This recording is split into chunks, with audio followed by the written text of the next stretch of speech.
إن الحمد لله نحمده ونستعينه ونستغفره ونعوذ بالله من شرور أنفسنا ومن سيئات أعمالنا من يهده الله فلا مضل له ومن يضلل فلا هادي له أشهد أن لا إله إلا الله وحده لا شريك له وأشهد أن محمدا عبده ورسوله وبعد. Ikhwatul Islam a'azakumullah wa iyyakum. Kita akan membahas tentang fikih kurban. Yang pertama, apakah hukum daripada berkorban? Para ulama berbeda pendapat. Sebagian ulama mengatakan kurban itu hukumnya fardu kifayah. Berdasarkan riwayat dari hadis bahwa para sahabat, sebagian sahabat ada yang sengaja tidak berkorban. Dan mereka mengatakan bahwa agar tidak disangka sebagai sesuatu yang wajib. Mereka juga berdalil dengan hadis Nabi SAW, "Idza dakhala al-'ashru wa arada ahadukum an yudhahi," apabila telah masuk 10 Dzulhijjah dan salah seorang dari kalian ingin untuk berudhiyah, maka janganlah ia memotong rambut dan kukunya. Kata mereka, kata-kata ingin di sini menunjukkan hukumnya tidak wajib. Sebagian ulama mengatakan hukumnya wajib. Dan mereka berdalil dengan hadis, dengan ayat Allah berfirman, "Fasholli li rabbika wanhar," salatlah dan sembelihlah. Juga Rasulullah SAW bersabda, "Man kanat 'indahu sa'ah falam yudhahi fala yaqrabanna musallana." Siapa yang punya keluasan rezeki tapi ia tidak berudhiyah, jangan ia mendekati tempat sholat kami. Hadis ini dihasankan oleh Syekh Albani rahimahullah. Dan sebagian ulama juga mendhaifkan hadis ini. Memang terjadi perselisihan apakah hadis ini sahih atau dhaif. Ikhwatul Islam a'azakumullah wa iyyakum. Syekhul Islam merajihkan bahwa berudhiyah itu hukumnya wajib. Kenapa kata beliau? Karena ini adalah merupakan syiar Islam yang paling besar. Ya, di antara syiar Islam yang besar yaitu berudhiyah. Maka tidak mungkin ini hukumnya sebatas sunnah. Ya. Allahu a'lam, dalam hal ini saya lebih condong kepada pendapat Syekhul Islam Taimiyah rahimahullah. Kemudian ikhwatul Islam a'azakumullah wa iyyakum. Tentunya orang yang wajib disebut wajib apabila mampu. Apabila dia tidak mempunyai kemampuan, maka tidak diwajibkan padanya untuk berudhiyah. Pembahasan berikutnya tentang apa yang harus diperhatikan bagi orang yang berudhiyah. Yang pertama, bahwa hewan udhiyah itu harus bahimatul an'am, sebagaimana disebutkan oleh Allah dalam surat Al-Hajj. Apa itu bahimatul an'am? Yaitu sapi, unta, dan kambing. Maka bolehkah dengan selain bahimatul an'am? Pendapat jumhur mengatakan tidak boleh, karena Allah hanya menyebutkan dalam Al-Quran bahimatul an'am saja. Yang kedua, bahwa umur daripada binatang tersebut harus sudah mencukupi, yaitu musinnah. Sebagaimana kata Rasulullah SAW, "La tadbahu illa musinnah, illa an ya'sura alaikum fatadbahu jad'ah." Jangan kalian menyembelih kecuali musinnah.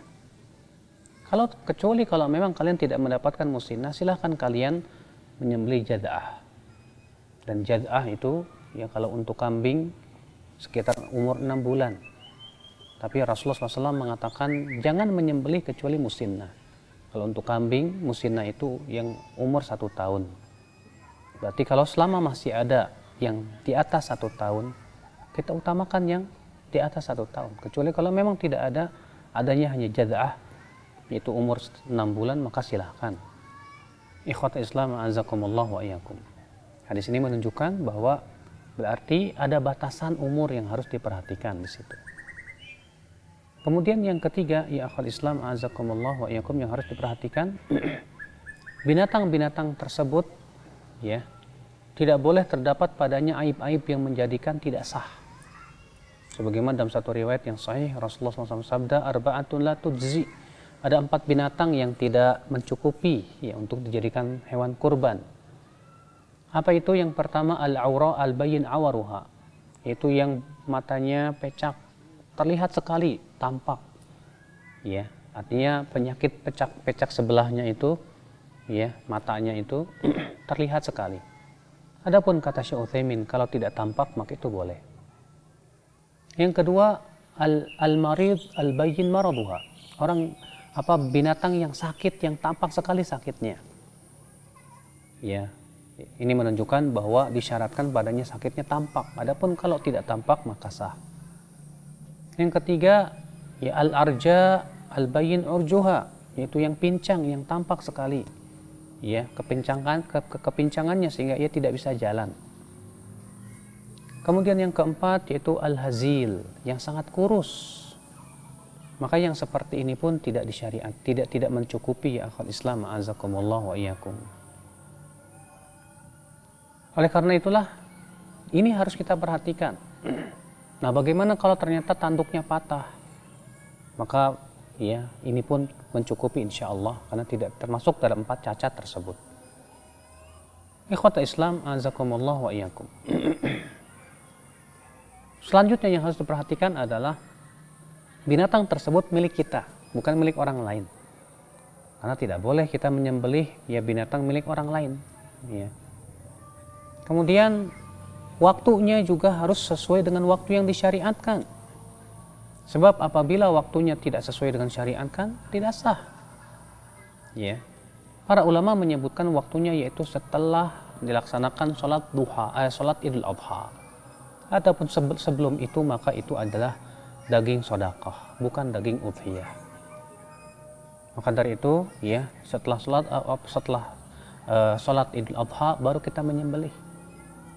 Berakhir kapan? Nah, di sini terjadi perselisihan para ulama. Sebagian ulama mengatakan sampai akhir bulan Dzulhijjah. Namun jumhur mengatakan sampai tanggal 13 daripada hari tasyrik. Dan itu yang paling kuat insyaallah taala. Ya. Allah Subhanahu karena Rasulullah SAW ayyamut tasyrik, ayyamu aklin wa syurbin.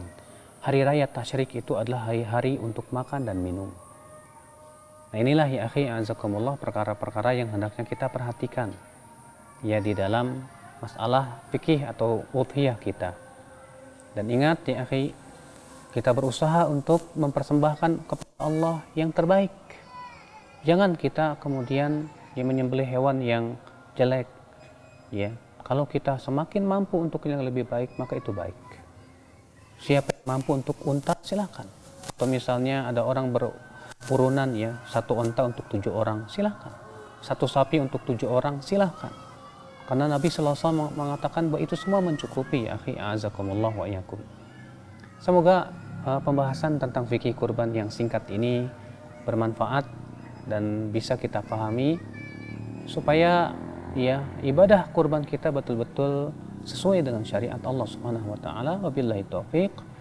Subhanakallah bihamdik asyhadu an la ilaha illa anta astaghfiruka wa atubu ilaik. Assalamualaikum warahmatullahi wabarakatuh.